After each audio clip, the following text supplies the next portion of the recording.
ಕೈಯಲ್ಲಿರುತ್ತದೆ. ಪರ್ವತ ಶಿಖರಗಳು ಆತನವೇ. ಆತನೇ ಸಮುದ್ರವನ್ನು ನಿರ್ಮಿಸಿದವನು, ಅದು ಆತನದೇ. ಒಣ ನೆಲವು ಆತನ ಕೈ ಕೆಲಸವೇ. ಬನ್ನಿರಿ, ನಮ್ಮ ನಿರ್ಮಾಣಿಕನಾದ ಯೆಹೋವನಿಗೆ ಸಾಷ್ಟಾಂಗವೆರಗಿ ಆರಾಧಿಸೋಣ. ಆತನು ನಮ್ಮ ದೇವರು, ನಾವು ಆತನು ಪಾಲಿಸುವ ಪ್ರಜೆಯು, ಆತನ ಕೈ ಕೆಳಗಿರುವ ಹಿಂಡು ಆಗಿದ್ದೇವೆ. ಈ ದಿನ ವಿಶೇಷವಾದಂತಹ ದಿನ.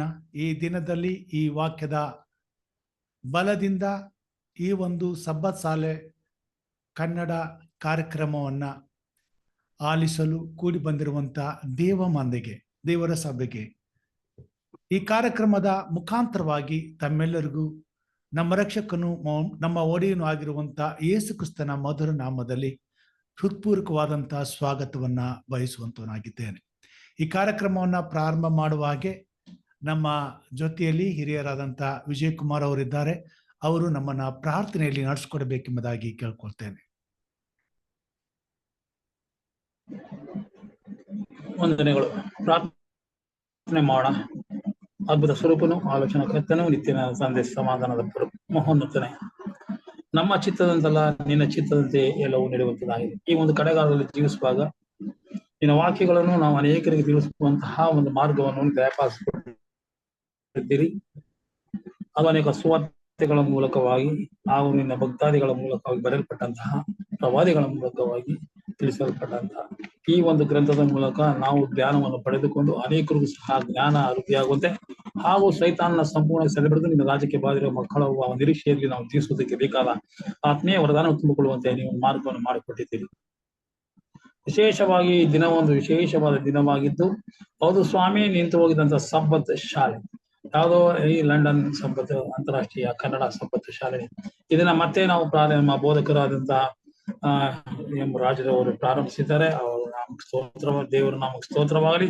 ಅವರಿಗೆ ಬೇಕಾದ ಎಲ್ಲ ತಿಳುವಳಿಕೆ, ಜ್ಞಾನ, ಸಮಯ, ಪ್ರಜ್ಞೆ ಎಲ್ಲವನ್ನು ಕೊಟ್ಟು ಸ್ವಾಮಿ ಈ ಒಂದು ಕಾರ್ಯಕ್ರಮ ಯಶಸ್ವಿಯಾಗಿ ನಡೆಯುವಂತೆ ಅನೇಕರು ಇದಕ್ಕೆ ಭಾಗಿಗಳಾಗಿ ನಾವೆಲ್ಲರೂ ದೇವರಿಗೆ ಸಾಕ್ಷಿಯುಳ್ಳ ಮಕ್ಕಳಾಗಿ ನಡೆಯುವಂತೆ ಸುವಾರ್ತೆಯಲ್ಲಿ ಪಾಲ್ಗೊಂಡು ಅನೇಕರಿಗೆ ಸುವಾರ್ತೆ ಸೇವೆಗೆ ನಾವು ಒಂದು ಸಾಕ್ಷಿಗಳಾಗಿರುವಂತೆ ನಮ್ಮನ್ನು ಸಂರಕ್ಷಣೆ ನಡೆಸಬೇಕೆಂದು ಬೇಡಿಕೊಳ್ಳುವಂತಾಗಿದೆ. ಮುಂದೆ ಇದು ಸತತವಾಗಿ ಇದು ನಡೆಯುವಂತೆ ನೀನೇ ಅಭಿಷೇಕಿಸಿ ಬಲಪಡಿಸಿ ಈ ಕಾರ್ಯಕ್ರಮಕ್ಕೆ ಎಲ್ಲರನ್ನೂ ಸಹ ನೀನು ಒಗ್ಗೂಡಿಸಬೇಕೆಂದು ಪ್ರಭು ರಕ್ಷಕನು ಕಾರ್ಯಕರ್ತನಾಗಿರುವ ಯೇಸು ಕ್ರಿಸ್ತನ ದಿವ್ಯ ನಾಮದಲ್ಲಿ ಬೇಡಿಕೊಂಡಿದ್ದೇವೆ ತಂದೆ. ಆಮೆನ್. ಆಮೆನ್. ಈ ದಿನ ವಿಶೇಷವಾದಂಥ ದಿನ.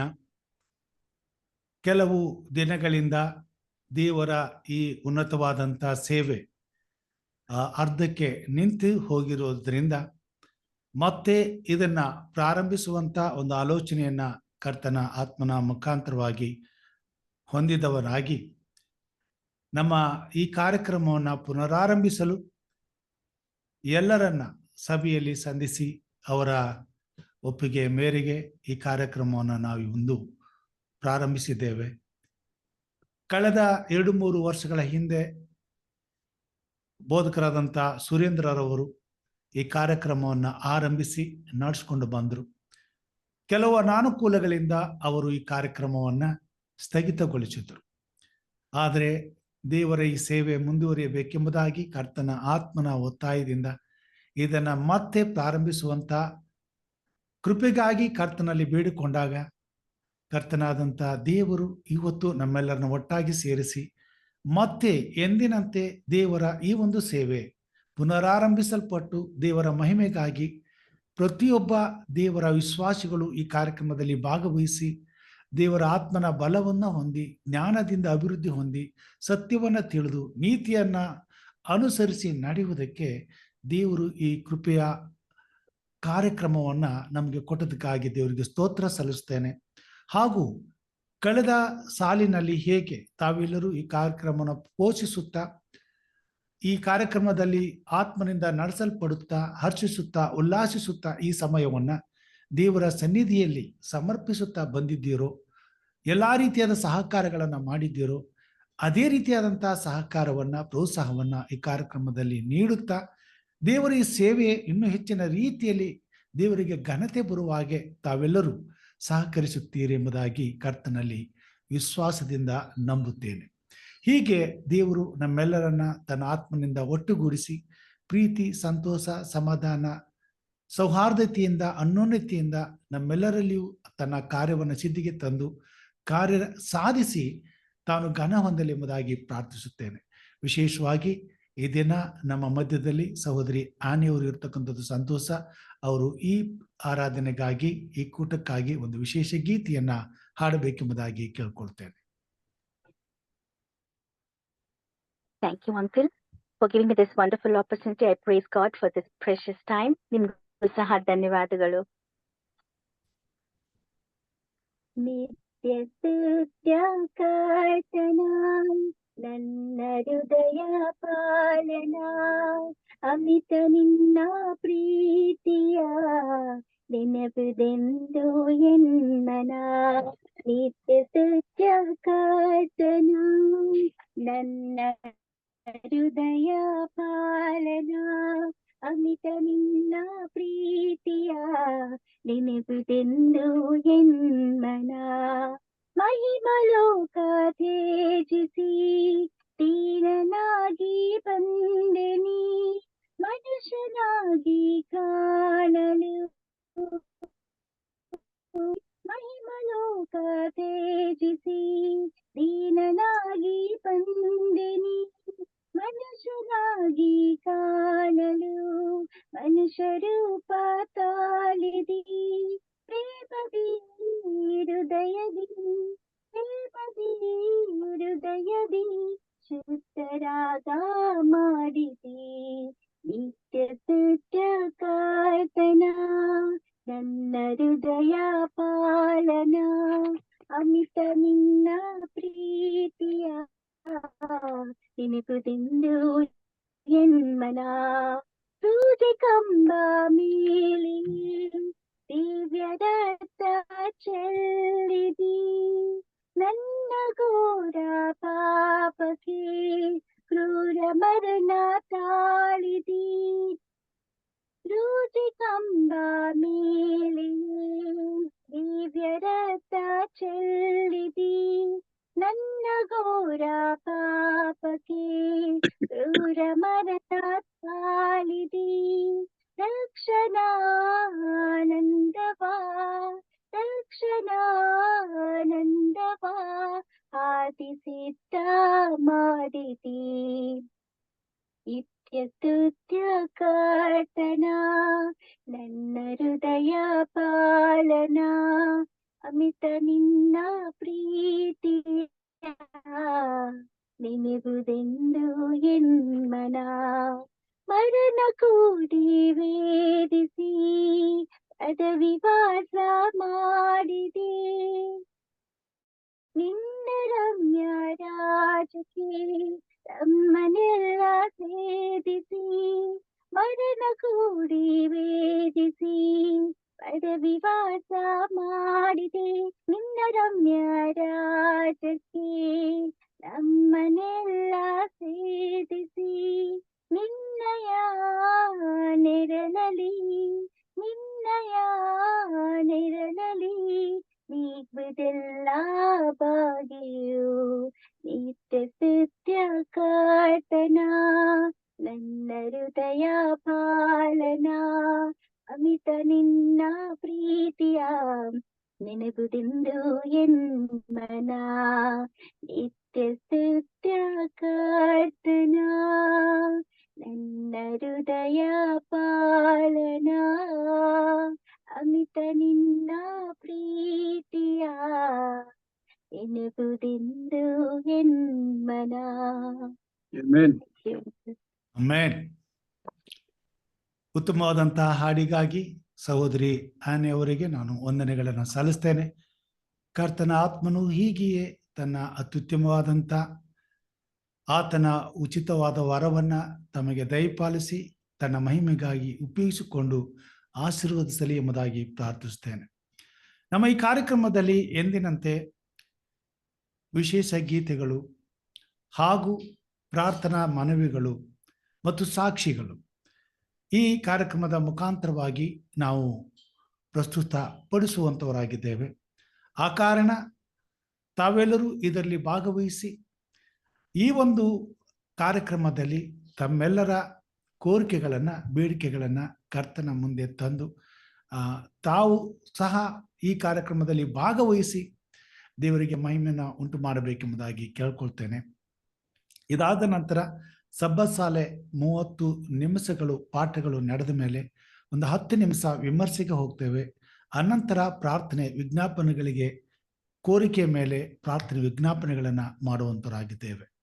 ಈ ಕಾರ್ಯಕ್ರಮದ ಮುಖಾಂತರವಾಗಿ ಬಂದಂಥ ಪ್ರಾರ್ಥನೆ ವಿಜ್ಞಾಪನೆಗಳನ್ನು ನಾಳೆ ಬೆಳಿಗ್ಗೆ ನಮ್ಮ ಎಚ್ಚರವಾಗಿದ್ದು ಪ್ರಾರ್ಥಿಸಿ ಕಾರ್ಯಕ್ರಮದಲ್ಲಿ 5 ಗಂಟೆಗೆ ನಡೆಯುವಂಥ ಆ ಕಾರ್ಯಕ್ರಮದಲ್ಲಿ ವಿಶೇಷವಾಗಿ ಈ ಎಲ್ಲ ಕೋರಿಕೆಗಳನ್ನು ಅಲ್ಲಿ ವಿಶೇಷವಾಗಿ ಒಂದು ಗುಂಪಾಗಿ ಕೂಡಿ ಬರುವಂಥ ಎಲ್ಲ ಸದಸ್ಯರೊಂದಿಗೆ ಪ್ರಾರ್ಥನೆಯನ್ನು ನಾವು ಸಲ್ಲಿಸುತ್ತೇವೆ. ಆದುದರಿಂದ ಈ ಸಮಯದಲ್ಲಿ ನಾವೆಲ್ಲರೂ ಒಟ್ಟಾಗಿ ಸೇರಿ ಈ ಕಾರ್ಯಕ್ರಮದಲ್ಲಿ ದೇವರಿಗೆ ಮಹಿಮೆ ತರುವ ಹಾಗೆ, ದೇವರು ಈ ಕಾರ್ಯಕ್ರಮವನ್ನು ಆಶೀರ್ವದಿಸಿ ಮಹಿಮೆ ಹೊಂದುವ ಹಾಗೆ ನಾವೆಲ್ಲರೂ ದೇವರನ್ನು ಘನಪಡಿಸಲು ದೇವರ ಆತ್ಮನು ನಮ್ಮನ್ನು ನಡೆಸಲಿ ಮತ್ತು ನಾವೆಲ್ಲರೂ ಇದರಲ್ಲಿ ಭಾಗಗಳಾಗಿ ದೇವರನ್ನು ಮಹಿಮೆ ಪಡಿಸುವಂತೆ ಕರ್ತನು ನಮ್ಮನ್ನು ನಡೆಸಲಿ.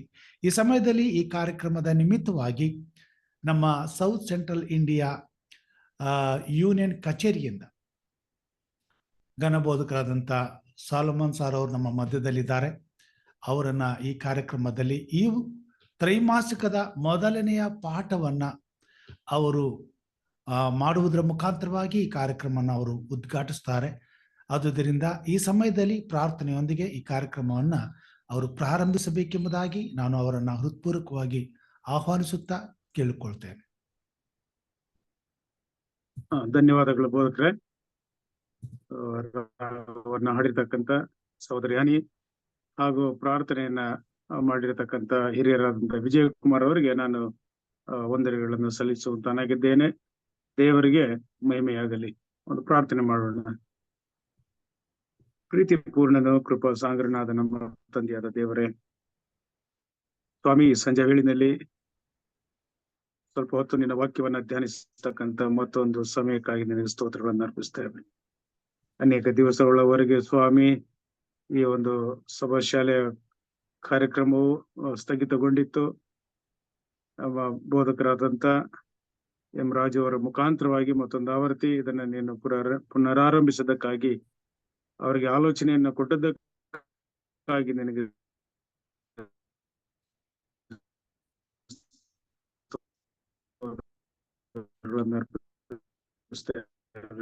ಪವಿತ್ರಾತ್ಮನ ಒಂದು ಹೋರಕ್ಕಾಗಿ ನಾವು ನಿನಗೆ ಸ್ತೋತ್ರಗಳನ್ನು ಅರ್ಪಿಸುತ್ತಾ ಈ ದಿನದ ಪಾಠವನ್ನ ನಾವು ಆರಂಭಿಸುವಾಗ ಎಲ್ಲ ಘನ ಮಾನ ಮಹಿಮೆಗಳು ನಿಮಗೊಬ್ಬರಿಗೆ ಸಲ್ಲಿಸುತ್ತಾ ಸ್ವಾಮಿ, ಮನುಷ್ಯನ ಯೋಜನೆಯಲ್ಲಿ, ಮನುಷ್ಯನ ರಕ್ಷಣೆ ಯೋಜನೆಯಲ್ಲಿ ನೀವು ಮಾಡಿರುವಂತ ಅತ್ಯಂತ ಮಹೋನ್ನತವಾದಂತ ಪಾತ್ರಕ್ಕಾಗಿ ನಾವು ನಿಮಗೆ ಕೃತಜ್ಞತೆಗಳನ್ನು ಸಲ್ಲಿಸುತ್ತಾ ನಿನ್ನ ಪ್ರಿಯ ಮಗಳಾದಂತ ಆನಿ ಹಾಡಿರುವಂತ ರಾಗದಲ್ಲಿ ಸ್ವಾಮಿ ಆ ಸಂದೇಶವನ್ನೇ ನೀವು ತಂದಿದ್ದೀರಿ. ಅದಕ್ಕಾಗಿ ನಿಮಗೆ ಸ್ತೋತ್ರಗಳನ್ನು ಅರ್ಪಿಸ್ತೇವೆ. ಎಲ್ಲ ಘನಮಾನ ಮಹಿಮೆಗಳು ನಿಮಗೆ ಸಲ್ಲಲಿ. ಯೇಸು ಕ್ರಿಸ್ತರಲ್ಲಿ ಪ್ರಾರ್ಥಿಸ್ತೇವೆ ತಂದೆಯೇ, ಆಮೆನ್. ದೇವರ ಪರಿಶುದ್ಧ ನಾಮಕ್ಕೆ ಸ್ತೋತ್ರಗಳಾಗಲಿ. ಹೆಚ್ಚು ಸಮಯವನ್ನ ತೆಗೆದುಕೊಳ್ಳದೆ ಇವತ್ತಿನ ಈ ಪಾಠವನ್ನ ನಾವು ಪ್ರಾರಂಭಿಸುವಾಗ ಇಲ್ಲಿ ಇಡೀ ಈ ತ್ರೈಮಾಸಿಕ ನಾವು ಮಾರ್ಕನ ಬರೆದ ಸುವಾರ್ತೆಯನ್ನ ಕಲೀಲಿಕ್ಕೆ ಹೋಗ್ತಾ ಇದ್ದೇವೆ. ಕೆಲವು ತಾಂತ್ರಿಕವಾದಂತ ದೋಷಗಳಿದೆ ಇದರಲ್ಲಿ. ನಮ್ಮ ಕೆಲವು ಪುಸ್ತಕಗಳಲ್ಲಿ, ಕೆಲವು ಸತ್ಯವೇದಗಳಲ್ಲಿ ಸೈಂಟ್ ಮಾರ್ಕ್ ಅಂತ ಹೇಳುತ್ತೆ. ಅದು ಒರಿಜಿನಲ್ ಪ್ರಿಂಟ್ ಅಲ್ಲಿ ಅದು ಇರುವುದಿಲ್ಲ. ಸೊ ಹಾಗಾಗಿ ಆತನು ಕೂಡ ಒಬ್ಬ ಸೇವಕನಾಗಿ, ಮಾರ್ಕನು ಕೂಡ ಒಬ್ಬ ಉತ್ತಮವಾದಂತ ಒಬ್ಬ ಸೇವಕನಾಗಿ ಆತನು ಈ ಪುಸ್ತಕವನ್ನ ಸುವಾರ್ತೆ, ಇವತ್ತು ಈ ಸುವಾರ್ತೆ ಎಂಬಂತ ಈ 4 ಪುಸ್ತಕಗಳಿದೆ: ಮತ್ತಾಯನು, ಮಾರ್ಕನು, ಲೂಕನು ಹಾಗೂ ಯೋಹಾನನು.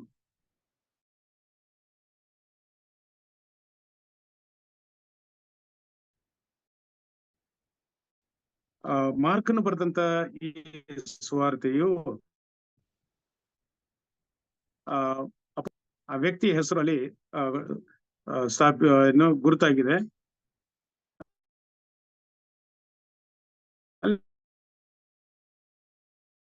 ಅಲ್ಲಿ ಅಪೊಸ್ತಲರ ಪುಸ್ತಕ ಅದು ಕೂಡ ಇರುವುದಿಲ್ಲ. ಆದ್ರೆ ಅದನ್ನ ಬರೆದಂತವರು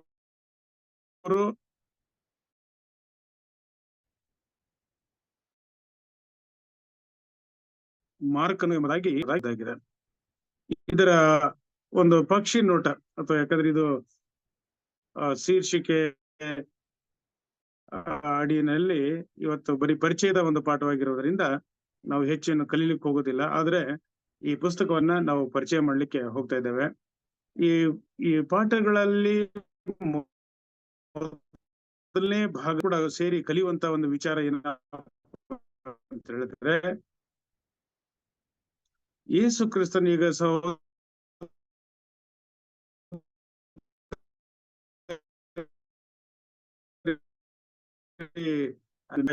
ಮನುಷ್ಯನ ರಕ್ಷಣೆಯ ವ್ಯವಸ್ಥೆಗಳಿಗಾಗಿ ಮನುಷ್ಯನಾಗಿ ಆತನ ಬಂದನು, ಕ್ರೂರವಾದಂತ ಶಿಲುಬೆಯನ್ನ ಏರುವುದನು, ಬಹಳ ಉತ್ತಮವಾದಂತ ರಾಗವನ್ನ ಇವತ್ತು ಆ ಪ್ರಿಯ ಸಹೋದರಿ ಹಾಡಿದಾಳೆ.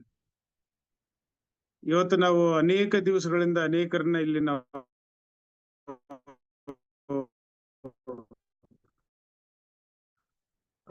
ಮಿಸ್ ಮಾಡ್ಕೊಳ್ತಿದ್ವಿ. ನಾವು ಎಂ ರಾಜುರವರು ಇದನ್ನ ಮುಂದುವರಿಸ್ತಾ ಇದ್ದಾರೆ, ಅವರಿಗೆ ಧನ್ಯವಾದಗಳನ್ನು ಅರ್ಪಿಸ್ತೇವೆ.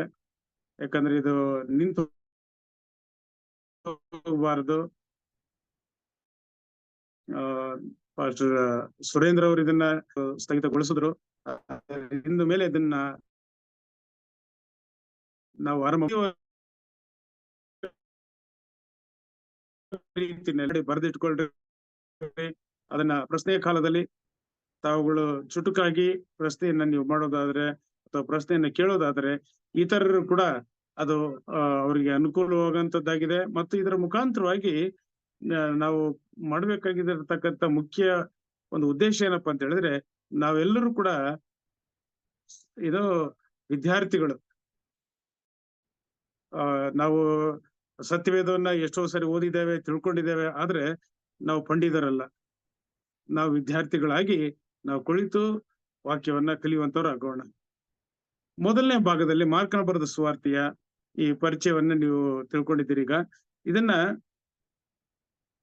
ಮಾರ್ಕನು ಬರೆದಿರ್ತಕ್ಕಂಥದ್ದು ಯಾವ ಸಂದೇಹವೂ ಇಲ್ಲ. ಯೋಹಾನ ನೆನೆಸಿಕೊಂಡು ಇವರ ಜೊತೆಯಲ್ಲಿ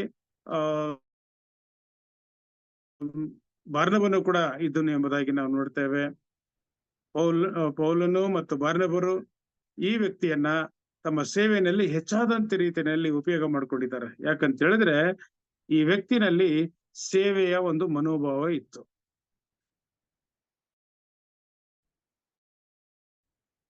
ಅದಾದ ನಂತರ ಇಲ್ಲಿ ನಾವು ನೋಡ್ತೇವೆ,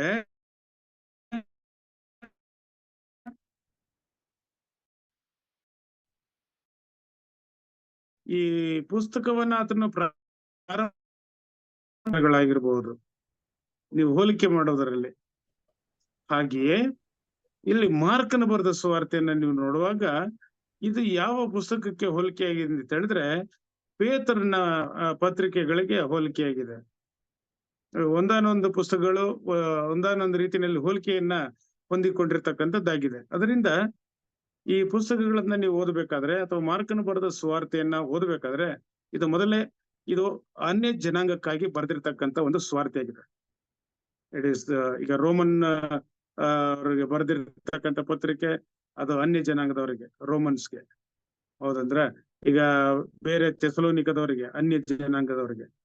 ಹಾಗೆಯೇ ಈ ಪುಸ್ತಕವು ಕೂಡ ಮಾರ್ಕನು ತನ್ನ ಮನಸ್ಸಿನಲ್ಲಿ ಯಾರನ್ನ ಇಟ್ಕೊಂಡು ಅಥವಾ ಯಾರನ್ನ ನೆನಪು ತಂದು ಈ ಪುಸ್ತಕನ ಬರಿತಾ ಇದ್ದಾನಂದ್ರೆ ಅನ್ಯ ಜನಾಂಗದವರಿಗೆ, ಸುವಾರ್ತೆಯನ್ನ ತಿಳಿದೇ ಇರ್ತಕ್ಕಂಥ ಜನಾಂಗಕ್ಕೆ ಈ ಪುಸ್ತಕವನ್ನ ಆತನು ಬರಿತಾ ಇದ್ದಾನೆ.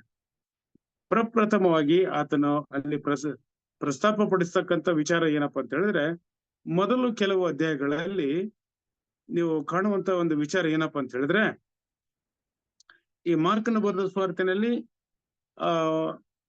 1ರಿಂದ 8ನೇ ಅಧ್ಯಾಯಗಳವರೆಗೂ ಕೂಡ ನೀವು ಮುಂದೆ ಕಲೀಲಿಕ್ಕೆ ಹೋಗ್ತಾ ಇರ್ತೇವೆ.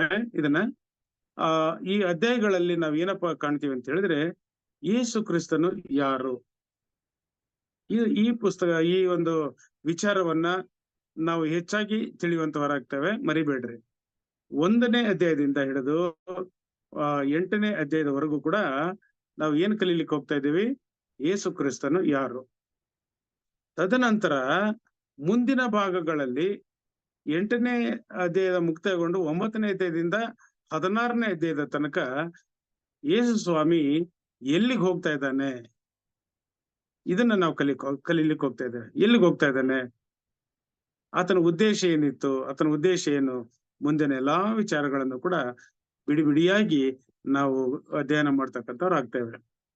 ಬಹಳ ಪ್ರಾಮುಖ್ಯವಾಗಿ ಇವತ್ತು ನಾವು ತಿಳಿಬೇಕಾಗಿರ್ತಕ್ಕಂಥದ್ದು ಏನಪ್ಪಾ ಅಂತ ಹೇಳಿದ್ರೆ, ಯೇಸು ಕ್ರಿಸ್ತನು ಯಾರು. ಅನ್ಯ ಜನಾಂಗದವರಿಗೆ, ಇವತ್ತು ಕ್ರೈಸ್ತರಾದಂತ ನಮಗೆ ಗೊತ್ತಿದೆ ಕ್ರಿಸ್ತನ್ ಯಾರು ಅಂತ ಹೇಳಿ. ಕ್ರೈಸ್ತರಿಗೆ ನೀವು ಕೇಳಿದ್ರೆ ಕ್ರಿಸ್ತನ್ ಯಾರು ಅಂತ ಹೇಳಿದ್ರೆ ಚುಟುಕಾಗಿ ಹೇಳ್ಬಿಡ್ಬೋದು, ಒಬ್ಬ ಮಸೀಹನು, ಒಬ್ಬ ರಕ್ಷಕನು ಅಂತ. ಆದ್ರೆ ಅನ್ಯ ಜನಾಂಗದವ್ರಿಗೆ ನೀವು ಕೇಳಿದ್ರೆ ಕ್ರಿಸ್ತನ್ ಯಾರು ಅಂತ ಕೇಳಿದಾಗ ಕೆಲವರು ನಿಮಗೆ ಗೊತ್ತಿದೆ, ಅವರು ಸರಿಯಾದಂತ ವ್ಯಾಖ್ಯಾನಗಳನ್ನ ಕೊಡ್ಲಿಕ್ಕಿಲ್ಲ, ಸರಿಯಾದಂತ ಉತ್ತರಗಳನ್ನ ಅವ್ರು ಕೊಡ್ಲಿಕ್ಕಿಲ್ಲ. ಯೇಸು ಕ್ರಿಸ್ತನು ಮನುಷ್ಯನಾಗಿ ಲೋಕಕ್ಕೆ ಬಂದ ಅಂತ ಹೇಳ್ತಾರೆ ಕೆಲವರು, ಅಥವಾ ನಾನಾ ರೀತಿಯಲ್ಲಿ. ಯೇಸು ಸ್ವಾಮಿನೇ ಕೇಳ್ತಾನೆ ನೋಡ್ರಿ, ಪೇತ್ರನ ಕೇಳ್ತಾರೆ, ನೀವೇನ್ ನೆನ್ಸ್ಕೊಂಡಿದ್ದೀರಿ ನನ್ನನ್ನ. ನೋಡಿ, ಆ ಪ್ರಶ್ನೆಯನ್ನ ತನ್ನ ಶಿಷ್ಯರಿಗೂ ಕೂಡ ಬಿಟ್ಟಿಲ್ಲ, ಆ ಶಿಷ್ಯರಿಗೂ ಕೂಡ ಆ ಪ್ರಶ್ನೆಯನ್ನ ಕೇಳ್ತಾನೆ. ಸೊ ಅದರಿಂದ ಇಲ್ಲಿ ನಾವು ಪ್ರಾರಂಭದಲ್ಲಿ ನಾವು ಕಲಿತಕ್ಕಂತ ಒಂದು ವಿಚಾರ ಏನಪ್ಪಾ ಅಂತ ಹೇಳಿದ್ರೆ, ಇದು ಪರಿಚಯ ಮಾತ್ರ. ಅದರಿಂದ ಮೊದಲನೇ ಭಾಗದಲ್ಲಿ ಯೇಸು ಕ್ರಿಸ್ತನು ಯಾರು ಎಂಬಂತ ವಿಚಾರಗಳನ್ನ ನಾವು ಕಲೀಲಿಕ್ಕೆ ಹೋಗ್ತೇವೆ. ಆಮೇಲೆ 8ನೇ ಅಧ್ಯಾಯದಿಂದ 9ನೇ ಅಧ್ಯಾಯದಿಂದ ಹಿಡಿದು 16ನೇ ಅಧ್ಯಾಯದವರೆಗೂ ನಾವು ಕಲಿಯುವಂತದ್ದು ಯೇಸು ಕ್ರಿಸ್ತನು ಎಲ್ಲಿಗೆ ಹೋಗ್ತಾ ಇದ್ದಾನೆ. ಇದು ಬಹಳ ಪ್ರಾಮುಖ್ಯವಾದಂತ ಒಂದು ವಿಚಾರಗಳು. ಇವತ್ತು ಒಂದು ಸಣ್ಣದಾದಂತ ಒಂದು ವಿಚಾರವನ್ನ ಇಲ್ಲಿ ನಾವು ನೋಡುವಂತರಾಗ್ತೋಣ. ಇಲ್ಲಿ ಪ್ರಾರಂಭದ ಇದರಲ್ಲಿ ಹೇಳುತ್ತೆ, ಈ ಮಾರ್ಕನ ಪುಸ್ತಕದಲ್ಲಿ ನೀವು ಕಾಣದೇ ಇರುವಂತ ಕೆಲವು ವಿಚಾರಗಳಿವೆ. ಇದರಲ್ಲಿ ಬೇರೆ ಪುಸ್ತಕಗಳಿಗಿಂತ ಇದು ಸ್ವಲ್ಪ ವಿಭಿನ್ನವಾಗಿರ್ತದೆ, ಅಥವಾ ಬೇರೆ ಸಂದೇಶಗಳಿಗಿಂತ, ಬೇರೆ ಸುವಾರ್ತೆಗಳಿಗಿಂತ ಇದು ಸ್ವಲ್ಪ ವಿಭಿನ್ನವಾಗಿರ್ತದೆ. ಬಟ್ ಬಹಳ ಸ್ಪಷ್ಟವಾದಂತ ಒಂದು ವ್ಯಾಖ್ಯಾನವನ್ನ ಮಾರ್ಕನು ಬರೆದಂತ ಸುವಾರ್ತೆಯಲ್ಲಿ ತಿಳಿಸುವಂತನಾಗ್ತಾನೆ. ಇದರಲ್ಲಿ ಏನಪ್ಪಾ ಅಂತ ಹೇಳಿದ್ರೆ, ಪ್ರವಾದನೆಗಳಿಲ್ಲ ಇದರಲ್ಲಿ. ಇದು ಬಯೋಗ್ರಫಿಯನ್ನು ಕೂಡ ಅಲ್ಲ, ಇದು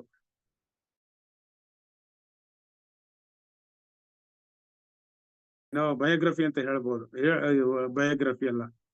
ಆದ್ರೆ ಬಹಳ ಸ್ಪಷ್ಟವಾಗಿ ಯೇಸು ಕ್ರಿಸ್ತನು ಯಾರು, ಆತನನ್ನ ಪರಿಚಯ ಮಾಡ್ತಕ್ಕಂಥ ಒಂದು ವಿಚಾರವನ್ನ ನೋಡ್ತೇವೆ. ಆ ನಂತರ ಆತನು ಎಲ್ಲಿಗೆ ಹೋಗ್ತಾನೆ, ಯಾವ ಮಾರ್ಗವನ್ನು ಹಿಡಿದಿದ್ದಾನೆ, ಎಲ್ಲಿಗೆ ಹೋಗ್ತಾ ಇದ್ದಾನೆ, ಯಾತಕ್ಕಾಗಿ ಹೋಗ್ತಾ ಇದ್ದಾನೆ ಎಂಬಂತದ್ದನ್ನ ನಾವು ಮುಂದಿನ ಪಾಠಗಳಲ್ಲಿ ನಾವು ಕಲೀಲಿಕ್ಕೆ ಹೋಗ್ತೇವೆ. ಅದರಿಂದ ಇಲ್ಲಿ ಈ ಪರಿಚಯದ ಒಂದು ವಿಚಾರದಲ್ಲಿ ನೋಡುವಾಗ ಆತನು ಬಹಳ ಸ್ಪಷ್ಟವಾಗಿ ಇದರಲ್ಲಿ ನಾವು ಯಾಕೆ ಈ ವ್ಯಕ್ತಿಯನ್ನ ನಾವು ಬಾರ್ನಬನ ಜೊತೆಗೆ ಹೋದಂತ ವ್ಯಕ್ತಿ ಎಂಬುದಾಗಿ ನಾವು ಹೇಳ್ತೀವಿ ಅಂತ ಹೇಳಿದ್ರೆ, ಬಾರ್ನಬನು ಮತ್ತು ಪೌಲನು ಇತರ ಅನ್ಯ ಜನಾಂಗಗಳಿಗೆ, ಅನ್ಯ ದೇಶದವರಿಗೆ ಯೇಸು ಸ್ವಾಮಿಯ ಬಗ್ಗೆ ಪರಿಚಯ ಮಾಡ್ತಾ ಇರ್ತಾರೆ. ಈಗ ನಾವು ಬಹಳ ಕ್ಲೋಸ್ ಆಗಿ ಅಥವಾ ಬಹಳ ಹತ್ತಿರವಾಗಿ ಈತನು ಜಾನ್ ಮಾರ್ಕ್ ಎಂಬುದಾಗಿರುವಾಗ, ಈತನ ಹೆಸರುಗಳು ಜಾನ್ ಮಾರ್ಕ್, ಈತನ ಯಾರ ಜೊತೆನಲ್ಲಿ ಇರ್ತಾನೆ ಅಂತ ಹೇಳಿದ್ರೆ ಪೇತ್ರನ ಜೊತೆನಲ್ಲಿ ಇರ್ತಕ್ಕಂಥ ಒಬ್ಬ ವ್ಯಕ್ತಿ ಆಗಿದ್ದ. ಆದ್ರೆ ಹೆಚ್ಚಾದಂತ ಸೇವೆಗಳನ್ನ ಬಾರ್ನಬನು ಹಾಗೂ ಪೌಲರ ಜೊತೆನಲ್ಲಿ ಸೇವೆಯನ್ನ ಮಾಡ್ತಕ್ಕಂಥವ್ರು. ಸೊ ಇಲ್ಲಿ ಯೇಸು ಸ್ವಾಮಿಯ ಶಿಷ್ಯರ ಜೊತೆನಲ್ಲಿ ಬಹಳ ಒಂದು ಆತ್ಮೀಯವಾದಂತ ಒಂದು ಸಂಬಂಧವನ್ನ ಇಟ್ಕೊಂಡಿದ್ದನು. ಅದರಿಂದ ಆತನಿಂದ ಇದನ್ನ ಪುಸ್ತಕವನ್ನು ಬರೀಬೇಕಾದ್ರೆ ಸಾಮಾನ್ಯವಾಗಿ ಯೇಸು ಕ್ರಿಸ್ತನು ಸತ್ತು ಪುನರುತ್ಥಾನ ಆದ ನಂತರ ಸುಮಾರು ಒಂದು 30-32 ವರ್ಷಗಳ ನಂತರ ಈ ಪುಸ್ತಕವನ್ನ ಬರೀತಾನೆ. ದೇವರ ಆತ್ಮನ ಪ್ರೇರಣೆಯಿಂದ ಈತನು ಈ ಪುಸ್ತಕವನ್ನ ಬರೆಯುವಾಗ ಯಾವ ವಿಚಾರಗಳನ್ನು ಕೂಡ ಬಿಡದೇನೆ ಅನೇಕ ವಿಚಾರಗಳನ್ನ ಸ್ಪಷ್ಟವಾಗಿ ತಿಳಿಸಿದ್ದಾನೆ. ಇದರಲ್ಲಿ ಯಾವ ಪ್ರಾಫಸಿಗಳಿಲ್ಲ. ಸೊ ಕಳೆದ ತ್ರೈಮಾಸಿಕದಲ್ಲಿ ನಾವು ಕಂಡ್ವಿ, ಅದರಲ್ಲಿ ಎಲ್ಲ ಪ್ರವಾದನೆಗಳು ಜಾಸ್ತಿ ಇದ್ವು. ಅದ ಮಹಾ ಹೋರಾಟದ ಅಂತ್ಯದ ಪಾಠಗಳನ್ನ ನಾವು ಕಂಡಿದ್ದೇವೆ ಇವತ್ತಿನವರೆಗೂ. ಪಾಠ ಅಂತ್ಯ ಆಗಿದೆ, ಆದ್ರೆ ಹೋರಾಟ ಅಂತ್ಯ ಆಗಿಲ್ಲ. ಹಾಗಾಗಿ ಆ ಹೋರಾಟ ಮುಂದೆನೂ ಕೂಡ ಇರ್ತದೆ. ಇಲ್ಲಿ ಬಹಳ ವೈಶಿಷ್ಟ್ಯವಾದಂತ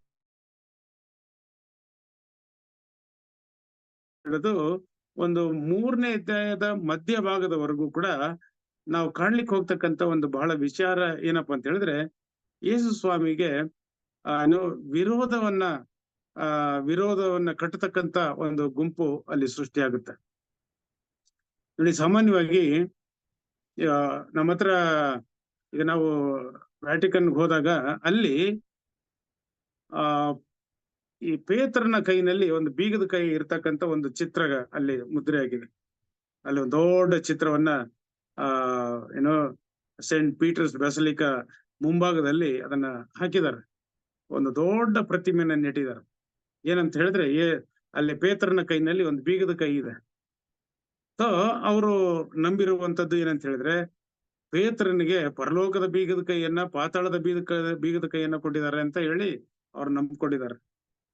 ಆದ್ರೆ ಇವತ್ತಿನ ಒಂದು ಈಗ ನನ್ನ ಹತ್ರ ಇಲ್ಲಿ ಒಂದು ಗ್ರೀಕ್ದು ಹಳೇ ಸತ್ಯವೇದ ಇದೆ. ಇದು ಬಹಳ ಬಹಳ ಪ್ರಾಚೀನವಾದಂತ ಇದು ಇಂಗ್ಲಿಷ್ ನಲ್ಲೂ ಇದೆ, ಗ್ರೀಕ್ ನಲ್ಲಿ ಟ್ರಾನ್ಸ್ಲೇಷನ್ ಆಗಿರ್ತಕ್ಕಂಥ ಒಂದು ವಿಚಾರಗಳು ಕೂಡ ಇದರಲ್ಲಿದೆ. ಈ ಒಂದು ಪುಸ್ತಕ ಬಂದು ನೇರವಾಗಿ ಈ ವ್ಯಾಟಿಕನ್ ಮ್ಯಾನುಸ್ಕ್ರಿಪ್ಟ್ಸ್ ಇಂದ ಬಂದಿರತಕ್ಕಂಥದ್ದು. ವ್ಯಾಟಿಕನ್ ನಲ್ಲಿ ಇವತ್ತು 2 ಭಾಗಗಳಲ್ಲಿ ಇವತ್ತು ಈ ಮ್ಯಾನುಸ್ಕ್ರಿಪ್ಟ್ಸ್ ಅನ್ನ ನಾವು ನೋಡ್ತೇವೆ. ಒಂದು ಅಲೆಕ್ಸಾಂಡ್ರಿಯಾದಲ್ಲಿದೆ, ಒಂದಿದೆ, ಅದು ಐಗುಪ್ತ ದೇಶದಲ್ಲಿ. ಇನ್ನೊಂದು ವ್ಯಾಟಿಕನ್ ನಲ್ಲಿ ಇರ್ತಕ್ಕಂಥ ಮ್ಯಾನುಸ್ಕ್ರಿಪ್ಟ್ಸ್ ಗಳು. ಸೊ ಹೆಚ್ಚಾಗಿ ಇವತ್ತು ನಾವು ಅಧ್ಯಯನ ಮಾಡ್ತಕ್ಕಂಥದ್ದು ವ್ಯಾಟಿಕನ್ ನಲ್ಲಿ ಸಂಗ್ರಹ ಆಗಿರ್ತಕ್ಕಂಥ ಈ ಮ್ಯಾನುಸ್ಕ್ರಿಪ್ಟ್ಸ್ ಗಳನ್ನ ಇವತ್ತು ನಾವು ಅಧ್ಯಯನ ಮಾಡ್ತಾ ಇದ್ದೇವೆ. ಸೊ ಇದು ನೇರವಾಗಿ ಅಲ್ಲಿಂದ ಗ್ರೀಕ್ ಭಾಷೆಯಲ್ಲಿ ಮುದ್ರಿತವಾಗಿರ್ತಕ್ಕಂಥ ವಿಚಾರಗಳನ್ನ ಅದು ಆಂಗ್ಲಕ್ಕೆ ಮತ್ತು ಇತರ ಭಾಷೆಗಳಿಗೆ ಭಾಷಾಂತರಗೊಂಡಿದೆ. ಅದರಿಂದ ಇವತ್ತೇನಪ್ಪಾ ಅಂತ ಹೇಳಿದ್ರೆ, ಹೆಚ್ಚಾಗಿ ನಾಳಿನ ದಿವಸದಲ್ಲಿ ನಾವು ಕಲೀಲಿಕ್ಕೆ ಹೋಗ್ತೇವೆ ದಿ ಫೇಲ್ಡ್ ಮಿನಿಸ್ಟ್ರಿ ಅಂತ. ಅಂದ್ರ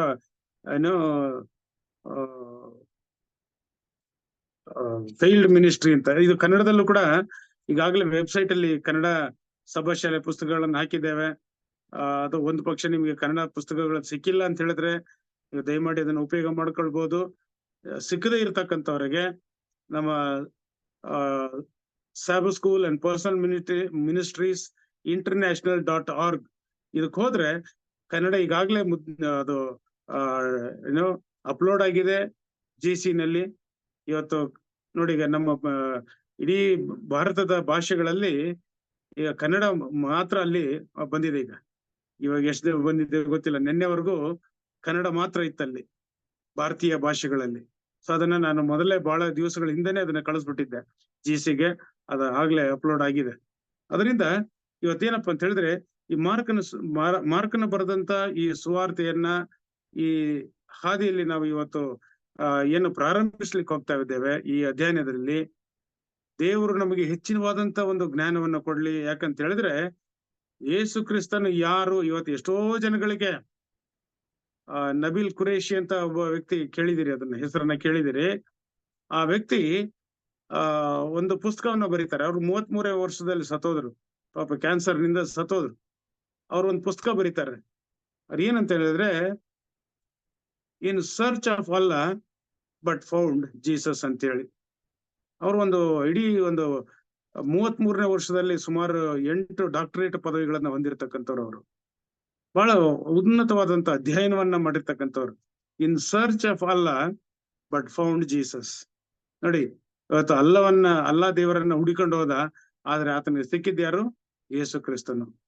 ಇದೇ ಒಂದು ವಿಚಾರದಲ್ಲಿ ಇವತ್ತು ಅನೇಕ ಅನ್ಯ ಜನಾಂಗಗಳಿಗೆ ಇವತ್ತು ಏನಪ್ಪ ಅಂತ ಹೇಳಿದ್ರೆ, ಮಾರ್ಕನ ಬರೆದ ಸುವಾರ್ತೆಗಾರನು ಇತರ ಜನಾಂಗಗಳಿಗೆ, ಅನ್ಯ ಜನಾಂಗದವರಿಗೆ ಯೇಸು ಕ್ರಿಸ್ತನ ಬಗ್ಗೆ ಎಷ್ಟು ಚೆನ್ನಾಗಿ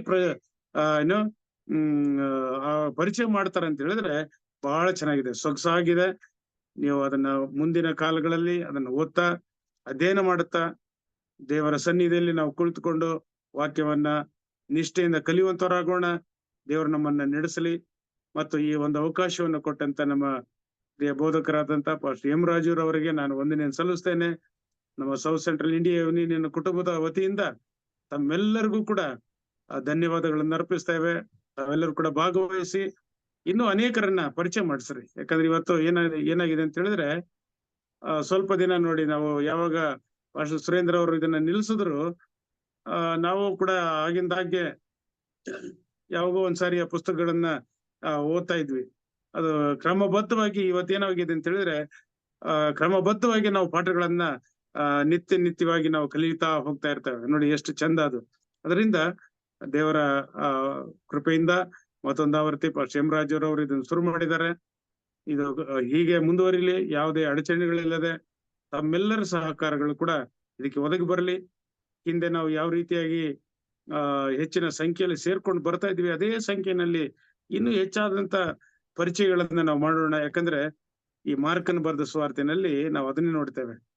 ಇತರರಿಗೆ ಅವರು ಪರಿಚಯ ಮಾಡ್ತಕ್ಕಂಥದ್ದು, ಅನ್ಯ ಜನಾಂಗದವರಿಗೆ ಯೇಸು ಕ್ರಿಸ್ತನ ಬಗ್ಗೆ ಪರಿಚಯ ಮಾಡ್ತಕ್ಕಂಥದ್ದು. ನಾವು ಒಂದೇ ಒಂದು ಸಣ್ಣ ಘಟನೆಯನ್ನ ಹೇಳಿ ನಾನು ಮುಗಿಸ್ತೇನೆ. ಜರ್ಮನ್ ಚರ್ಚ್ ಅಲ್ಲಿ 2 ಇರಾನಿಯನ್ ಹುಡುಗರು ಬರ್ತಾ ಇದ್ರು. ಯವನಸ್ ಹುಡುಗರು, ಬಹಳ ಚೆನ್ನಾಗಿದ್ದಾರೆ ಹುಡುಗರು. ಅವರು ಬರ್ತಾ ಇದ್ರು. ನಾನು ಪ್ರತಿ ವಾರ ಅಲ್ಲಿ ಬಂದು ಕುತ್ಕೊಳ್ತಾ ಇದ್ದೆ ಚರ್ಚಲ್ಲಿ, ನಮ್ ಜೊತೆಗೆ ಬಂದು ಕುತ್ಕೊಳ್ತಾ ಇದ್ದ. ಅವ್ರಿಗೆ ಸರಿಯಾಗಿ ಇಂಗ್ಲಿಷ್ ಬರಲ್ಲ, ಆದ್ರೆ ಹೆಂಗೋ ಸಣ್ಣ ಪುಟ್ಟ ಆಂಗ್ಲ ಭಾಷೆನಲ್ಲಿ ಅವನು ಮಾತಾಡ್ತಾ ಇದ್ದ. ನಾನು ಚೆನ್ನಾಗಿ ಮಾತಾಡ್ತಾ ಇದ್ದೆ ಅವ್ರ ಜೊತೆಗೆ. ಅವನ್ನ ಒಂದು ಪ್ರಶ್ನೆ ಮಾಡಿದೆ, ನಿಮ್ಮ ಇರಾನ್ ದೇಶದಲ್ಲಿ ಯಾಕೆ ನೀವು ಆಚರಣೆ ಮಾಡೋದಿಲ್ಲ ಕ್ರೈಸ್ತತ್ವವನ್ನ ಅಂತ ಹೇಳಿದ್ರೆ, ಅಲ್ಲಿ ಹೇಳ್ತಾನೆ, ಇರಾನ್ ದೇಶದಲ್ಲಿ ನಾನು ಕ್ರೈಸ್ತನು ಅಂತ ಹೇಳಿದ್ರೆ ನನ್ನನ್ನು ಕೊಂದಾಕ್ಬಿಡ್ತಾರೆ ಸರ್ ಅಲ್ಲಿ. ಅದರಿಂದ ನಾನು ಇಲ್ಲಿ ಬಂದು ಬರ್ಲಿನ್ ನಲ್ಲಿ ನಾನು ಸೆಟ್ಲ್ ಆಗಿದ್ದೀನಿ. ಯಾಕೆಂತ ಹೇಳಿದ್ರೆ ಬರ್ಲಿನ್ ನಲ್ಲಿ ಎಷ್ಟೋ ಸಭೆಗಳು ಹೋಗಿದ್ದೀನಿ, ಆದ್ರೆ ಅವ್ನು ನೀಡಿರ್ತಕ್ಕಂಥ ಒಂದು ಒಳ್ಳೆ ಸಾಕ್ಷಿ ಏನಪ್ಪಾ ಅಂತ ಹೇಳಿದ್ರೆ ಬಹಳ ಚೆನ್ನಾಗಿದೆ ನೋಡಿ. ಏನಂತಾನೆ, ನಾವು ಎಷ್ಟೋ ಸಭೆಗಳಿಗೆ ಹೋಗಿದ್ದೀನಿ, ಆದ್ರೆ ಈ ನಿಮ್ಮ ಸೆವೆಂತ್ ಡೇ ಅಡ್ವೆಂಟಿಸ್ಟ್ ಸಭೆಯಲ್ಲಿ ಇರ್ತಕ್ಕಂಥ ಒಂದು ಅನ್ಯೋನ್ಯತೆ ನನಗೆ ಬಹಳ ಚೆನ್ನಾಗಿ ಹಿಡಿಸಿದೆ. ಎಲ್ಲರೂ ಅಲ್ಲಿ ನೈಜೀರಿಯಾದವರು, ಟ್ಯಾಂಜಾನಿಯಾದವರು, ಇಥೋಪಿಯಾದವರು ಮತ್ತು ಇನ್ನೂ ಅನೇಕ ದೇಶದವರು, ಜಮೈಕಾದವರು ಇದ್ದಾರೆ. ಆಮೇಲೆ ಏನೋ ಇದರ ಯುರೋಪಿಯನ್ ದೇಶಗಳ ಜನರು ಕೂಡ ಅಲ್ಲಿದ್ದಾರೆ. ಬಹಳ ಉನ್ನತವಾದಂತ ರೀತಿಯಲ್ಲಿ ಪಾಠಗಳನ್ನ ಮಾಡ್ತಾ ಇರ್ತೀವಿ. ಆಮೇಲೆ ಅದು ಏನಪ್ಪಾ ಅಂತ ಹೇಳಿದ್ರೆ ಅವನಿಗೆ ಬಹಳ ಇಷ್ಟವಾಗಿರ್ತಕ್ಕಂಥದ್ದು ಅನ್ಯೋನ್ಯತೆ. ಆಮೇಲೆ ಅದರಲ್ಲಿ ಭಾರತೀಯರಂದ್ರೆ ಅವನಿಗೆ ಬಹಳ ಇಷ್ಟ. ಅದೇನೋ ಗೊತ್ತಿಲ್ಲ, ಭಾರತೀಯರು ಅಂತ ಹೇಳಿದಾಗ ನಾವು ಕಮಿಂಗ್ ಫ್ರಮ್ ಇಂಡಿಯಾ ಅಂದ ತಕ್ಷಣ ಓ ಇಂಡಿಯಾ ಅಂತ ಅವನಿಗೆ ಬಹಳ ಸಂತೋಷ ಆಯ್ತು. ನೋಡಿ, ಇವತ್ತು ಅಂತ ವ್ಯಕ್ತಿಗಳಿಗೆ ಇವತ್ತು ಯೇಸು ಕ್ರಿಸ್ತನು ಯಾರು ಎಂಬಂತದ್ದು ಇವತ್ತು ಪರಿಚಯ ಆದ ಮೇಲೆ ಆ ಫೆಲೋಶಿಪ್, ಆ ಅನ್ಯೋನ್ಯತೆ ಇವತ್ತು ಎಷ್ಟು ಅವನ್ನ ಹತ್ರಕ್ಕೆ ತಂದಿದೆ ಅಂತ ಹೇಳಿದ್ರೆ, ಇವತ್ತು ನಮ್ಮ ಈ ಸೆವೆಂತ್ ಡೇ ಅಡ್ವೆಂಟಿಸ್ಟ್ ಸಭೆಯಲ್ಲಿ ಅವನು ಒಬ್ಬ ಸದಸ್ಯನಾಗಿ ಇದನ್ ಇನ್ನೂ ದೀಕ್ಷಾಸ್ಥಾನ ತಗೊಂಡಿಲ್ಲ, ಆದ್ರೆ ಇವತ್ತು ಅವನು ಸದಸ್ಯನಾಗಿ ಅವ್ರ ಇಬ್ರು ಕೂಡ ಸಹೋದರರು ಅಲ್ಲಿ ಜೊತೆಯಲ್ಲಿದ್ದಾರೆ. ಯಾಕೆ ಇದನ್ನ ಸಾಕ್ಷಿ ನೀಡ್ತಾ ಇದ್ದೀನಿ ಅಂದ್ರೆ, ನಾವು ಪರಿಚಯ ಮಾಡಿಸೋಣ ಇತರರಿಗೆ. ಯಾರಿಗೋ ಒಬ್ರಿಗೆ ಗೊತ್ತಿರೋದಿಲ್ಲ, ಅವ್ರಿಗೆ ನಾವು ಯೇಸು ಕ್ರಿಸ್ತನು ಯಾರು ಎಂಬುದನ್ನ, ಮತ್ತು ಆತನು ಮನುಷ್ಯನಿಗಾಗಿ, ಮನುಷ್ಯನ ರಕ್ಷಣೆಗಾಗಿ ಆತನು ಮಾಡಿರ್ತಕ್ಕಂಥ ಮಹಾ ತ್ಯಾಗ ಈ ಪ್ರಪಂಚದಲ್ಲಿ ಯಾವ ಸ್ನೇಹಿತನು ಮಾಡ್ಲಿಕ್ಕಾಗೋದಿಲ್ಲ, ಯಾವ ಬಂಧುಗಳು ಕೂಡ ಆಗೋದಿಲ್ಲ, ಯಾವ ನಾಯಕರುಗಳು ಕೂಡ ಮಾಡ್ಲಿಕ್ಕಾಗಿಲ್ಲ. ಅದರಿಂದ ಆ ವ್ಯಕ್ತಿಯನ್ನ ನಾವು ಇತರಿಗೆ ಪರಿಚಯ ಮಾಡೋಣ, ಅವರೂ ಕೂಡ ರಕ್ಷಣೆ ಹಾದಿಯಲ್ಲಿ ಬರಲಿ, ಅವರು ರಕ್ಷಣೆ ಹೊಂದಲಿ ಎಂಬುದಾಗಿ ನಮ್ಮ ಉದ್ದೇಶವಾಗಿದೆ. ದೇವರು ನಿಮ್ಮೆಲ್ಲರನ್ನು ಕೂಡ ಈ ದಿನ ಆಶೀರ್ವಾದ ಮಾಡಲಿ.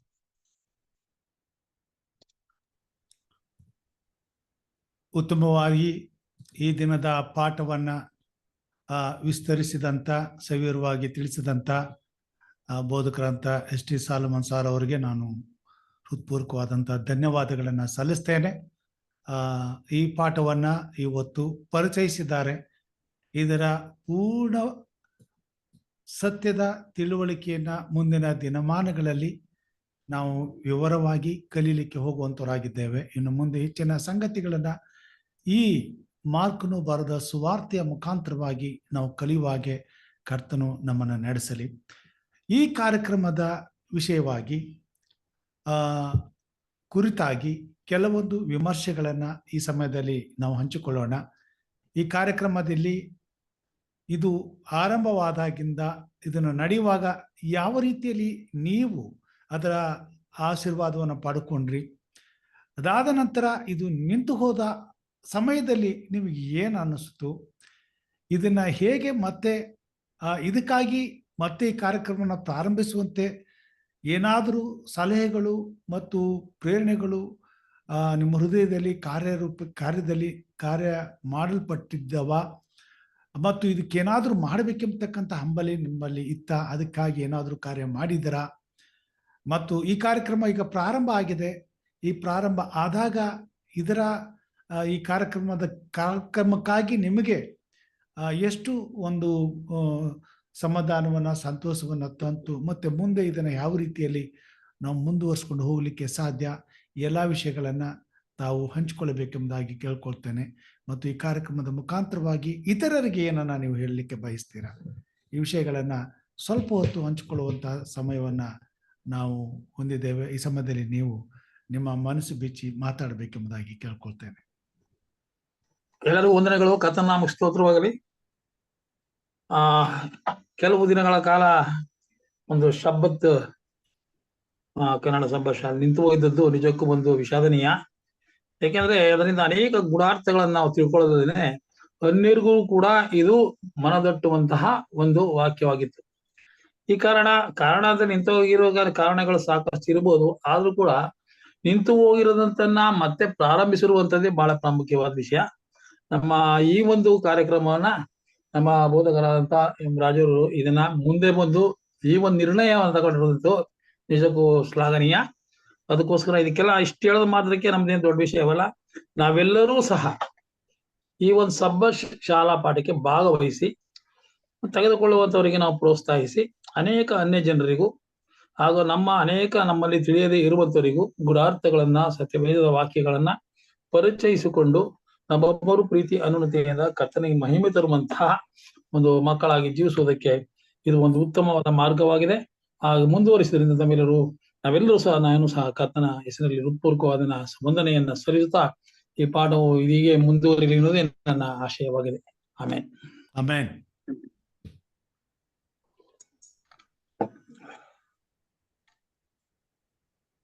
ಎಲ್ಲರಿಗೂ ಶಬ್ಬತ್ ದಿನದ ವಂದನೆಗಳು. ನಂದೊಂದು ಚಿಕ್ಕ ಸಲಹೆ. ನಮ್ಮ ಹಿರಿಯ ಬೋಧಕರು ಎಸ್ ಟಿ ಸೊಲೊಮನ್ ಫಸ್ಟ್ ಒಳ್ಳೆ ಅರ್ಥಗರ್ಭಿತವಾಗಿ ಮಾರ್ಕನ್ ಬಗ್ಗೆ ತಿಳಿಸ್ಕೊಟ್ರು. ದೇವ್ರ ನಮ್ಮಕ್ಕೆ ಸ್ತೋತ್ರದಲ್ಲಿ ದೇವ್ರ ಹೆಚ್ಚಾಗಿ ಅವ್ರನ್ನ ಆಶೀರ್ವಾದ ಮಾಡಲಿ.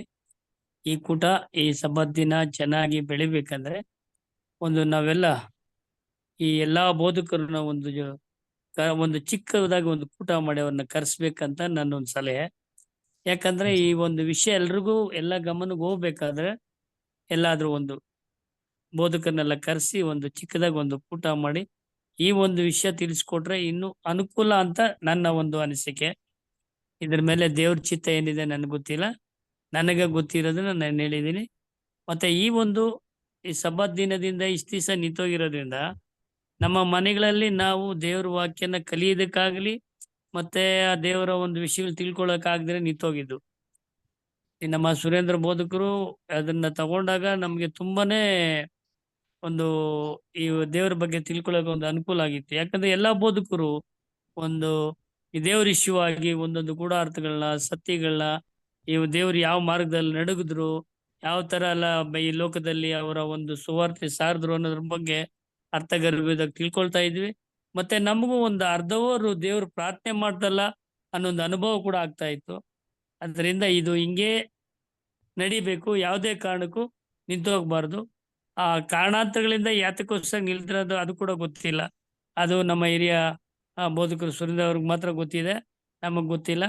ಸೊ ಈ ಕಾರ್ಯಕ್ರಮ ನಡೆಸ್ತಕ್ಕಂಥ ಬೋಧಕರ ರಾಜು ಪಾಸ್ಟರ್ಗೆ ದೇವರು ಇನ್ನೂ ಹೆಚ್ಚಾಗಿ ಶಕ್ತಿ ಬಲವನ್ನು ಕೊಡ್ಲಿ. ಈ ಕಾರ್ಯಕ್ರಮ ಯಾವುದೇ ಕಾರಣಕ್ಕೆ ನಿಲ್ಬಾರದು, ನಿಲ್ದಿರ ನಡ್ಕೊಂಡು ಹೋಗ್ಲಿ ಅಂತ ದೇವರು ಇದೊಂದು ಅದ್ಭುತ ಮಾಡ್ಲಿ ಅಂತ ಹೇಳ್ಬಿಟ್ಟು ನಾವೆಲ್ಲರೂ ಕೇಳ್ಕೊಳ್ತಾ ಇದ್ದೀವಿ.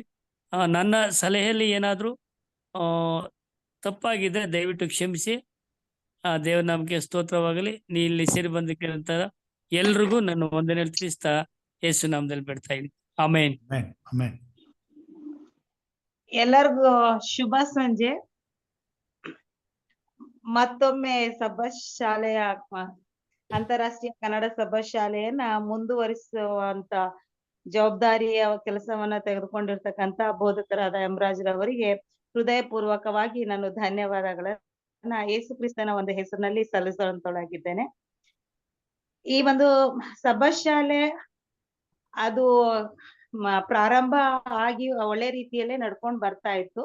ಬೋಧಕರಾದ ಸುರೇಂದ್ರ ಅವರು ಒಂದು ಜವಾಬ್ದಾರಿಯುತವಾದಂತ ಒಂದು ಕೆಲಸವನ್ನ ವಹಿಸ್ಕೊಂಡಿದ್ರಿಂದಾಗಿ ಏನಾಯ್ತು ಅಂದ್ರೆ, ಅವರು ಹಳ್ಳಿಗಳಿಗೆ ಸೇವೆಗಳಿಗೆ ಹೋದಂತ ಸಂದರ್ಭಗಳಲ್ಲಿ ನೆಟ್ವರ್ಕ್ ಸಮಸ್ಯೆಗಳು ಇದ್ದಿದ್ರಿಂದ ಅದನ್ನ ನಡೆಸ್ಕೊಂಡು ಹೋಗೋದಿಕ್ಕೆ ಸ್ವಲ್ಪ ಅವರಿಗೆ ಕಷ್ಟ ಆಯ್ತು ಹೊರತು ಅದೇ ಮುಖ್ಯವಾದಂತ ಕಾರಣ, ಬೇರೆ ಯಾವುದೇ ಒಂದು ಕಾರಣ ಇಲ್ಲ. ಜೊತೆಗೆ ಈ ಒಂದು ಸಬ್ಬತ್ ಶಾಲೆ ಪಾಠಗಳನ್ನ ನಾವು ಕಲಿಯುವಂತ ಸಂದರ್ಭದಲ್ಲಿ ಅದು ಟೀಚರು ಕ್ಲಾಸ್ ರೂಮ್ ಅಲ್ಲಿ ಪಾಠ ಮಾಡಿದ ರೀತಿಯಲ್ಲಿ ಇರಬಾರ್ದು ಅನ್ನೋದು ನನ್ನ ಒಂದು ಸಲಹೆ. ನಾವೆಲ್ಲರೂ ಒಟ್ಟಾಗಿ ಸೇರಿ ಆ ಒಂದು ವಿಷಯದ ಬಗ್ಗೆಯಲ್ಲಿ ಒಬ್ಬರಿಗೊಬ್ರು ಚರ್ಚೆಯನ್ನ ಮಾಡಿದಾಗ ಮಾತ್ರ ನಾವು ಅದರ ಆಳವನ್ನ, ಅದರ ಗೂಢಾರ್ಥಗಳನ್ನ ನಾವು ತಿಳ್ಕೊಳ್ಳಿಕ್ಕೆ ಸಾಧ್ಯ ಆಗುತ್ತೆ. ಹಾಗಾಗಿ ನಾವೆಲ್ಲರೂ ಸಹ ಆ ಒಂದು ಇದರಲ್ಲಿ ಚರ್ಚೆಯಲ್ಲಿ ಭಾಗವಹಿಸಿ ಅದನ್ನ ನಾವು ಕಲಿಯಕ್ ಹೋದು ಒಂದು ಒಳ್ಳೆ ಒಂದು ವಿಷಯ ಅಂತ ನನ್ನ ಒಂದು ಅನಿಸಿಕೆಯಾಗಿದೆ. ಇವಾಗ ಒಬ್ರೇನೆ ಪಾಠ ಮಾಡ್ಕೊಂಡು ಹೋದಾಗ ಏನು ಅಂತ ಹೇಳಿದ್ರೆ ನಮ್ಗೆ ಕ್ಲಾಸ್ ರೂಮ್ ಅಲ್ಲಿ ಕೂತ್ಕೊಂಡು ಕೇಳೋ ತರ ಆಗುತ್ತೆ.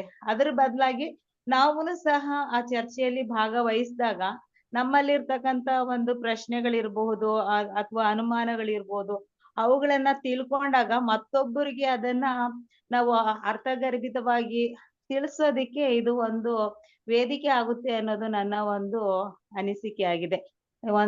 ಒಂದೆರಡು ಮಾತಾಡ್ಲಿಕ್ಕೆ ಅವಕಾಶ ಕೊಟ್ಟಂತ ಬೋಧಕರಿಗೆ ಹೃದಯಪೂರ್ವಕವಾದ ಧನ್ಯವಾದ ಹೇಳ್ತೇನೆ. ಆಮೇನ್. ವಂದನೆಗಳು. Price the lord. 2-3 ವಿಷಯಗಳನ್ನ ಹೇಳ್ಬಿಡ್ತೀನಿ. ಹಿರಿಯರಾದಂಥ ವಿಜಯ್ ಕುಮಾರ್ ಸಾರ್ ಅವರು ಹೇಳಿದ್ರು, ಈ ಕಾರ್ಯಕ್ರಮವನ್ನ ಶ್ಲಾಘಿಸಿದ್ರು, ಅವರಿಗೆ ವಂದನೆಗಳನ್ನ ಸಲ್ಲಿಸ್ತೇನೆ.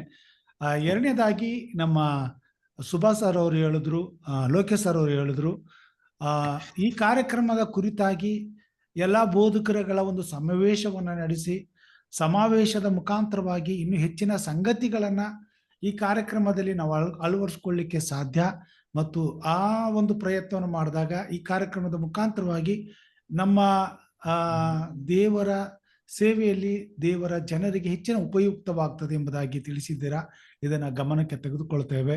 ಹಾಗೂ ಸಹೋದರಿ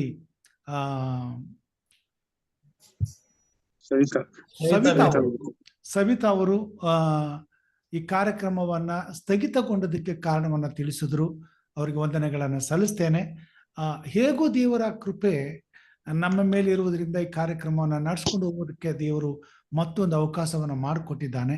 ಮತ್ತು ಅವರು ಒಂದು ವಿಷಯವನ್ನ ತಿಳಿಸಿದ್ರು, ಈ ಕಾರ್ಯಕ್ರಮವನ್ನು ಚರ್ಚಾಸ್ಪದವಾಗಿ ನಾವು ಕಲಿಬೇಕು.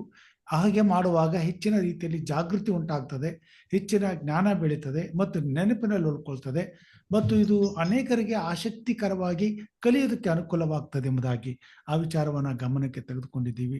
ಹೀಗೆ ಇನ್ನು ಅನೇಕ ಸಂಗತಿಗಳನ್ನು ಈ ಪಾಠದ ಮುಖಾಂತರವಾಗಿ ಪಾಠದಲ್ಲಿ ಹೆಚ್ಚಿನ ರೀತಿಯಲ್ಲಿ ನಾವು ಆತ್ಮಿಕ ಲಾಭವನ್ನು ಹೊಂದುವುದಕ್ಕಾಗಿ ಅಳವಡಿಸಿಕೊಳ್ಳಬೇಕಾದಂಥ ಅನೇಕ ಸಂಗತಿಗಳನ್ನು ನಾವು ತಿಳಿಯಬೇಕಾಗಿದೆ. ಅವುಗಳನ್ನೆಲ್ಲ ತಿಳಿದು ಅವುಗಳನ್ನೆಲ್ಲ ಅಳವಡಿಸಿಕೊಂಡು ಈ ಕಾರ್ಯಕ್ರಮನ ಜೊತೆಯಾಗಿ ಮುಂದುವರಿಸ್ಕೊಂಡು ಹೋಗಬೇಕಾಗಿದೆ. ಹೀಗಾಗಿ ನಾವೆಲ್ಲರೂ ಇನ್ನು ಹೆಚ್ಚಿನ ರೀತಿಯಲ್ಲಿ ಭಾಗವಹಿಸೋಣ. ಮುಂದೆ ಇನ್ನು ನಿಮ್ಮ ಅನಿಸಿಕೆಗಳನ್ನ ತಿಳಿಸಬೇಕೆಂಬುದಾಗಿ ಕೇಳ್ಕೊಳ್ತೇನೆ. ಪಾಸ್ಟರ್, ಇನ್ನೊಂದು ಸಲಹೆ, ಅದು ತಪ್ಪೋ ಸರಿನೋ, ಇದು ಅಂತಾರಾಷ್ಟ್ರೀಯ ಕನ್ನಡ ಸಭಾ ಶಾಲೆ ಅಂತ ಹೇಳಿ ನೀವು ಗ್ರೂಪ್ ಅನ್ನ ಮಾಡಿದಾಗ ಅದ್ರ ಟೈಟಲ್ ನೋಡಿನೇ ನಮ್ಮ ಎಲ್ಲ ಹಳಬರು ಜಾಯ್ನ್ ಆಗಕ್ಕೆ ಇದಾಗುತ್ತೆ. ಸೊ ದಯವಿಟ್ಟು ನೀವು ಅದು ಗ್ರೂಪ್ ಮಾಡಿ ಅಂತ ಒಂದು ಸಲಹೆ. ಈ ಕಾರ್ಯವನ್ನ ನಾನು ನಿಮಗೆ ಒಪ್ಪಿಸ್ಕೊಡ್ತೇನೆ. ಇದನ್ನ ಯಾಕಂದ್ರೆ ನೀವು ನಡ್ಸ್ಕೊಂಡು ಬಂದಿದ್ದೀರಾ, ಈ ಇದನ್ನ ಗ್ರೂಪ್ ಮಾಡಿ ಇದನ್ನ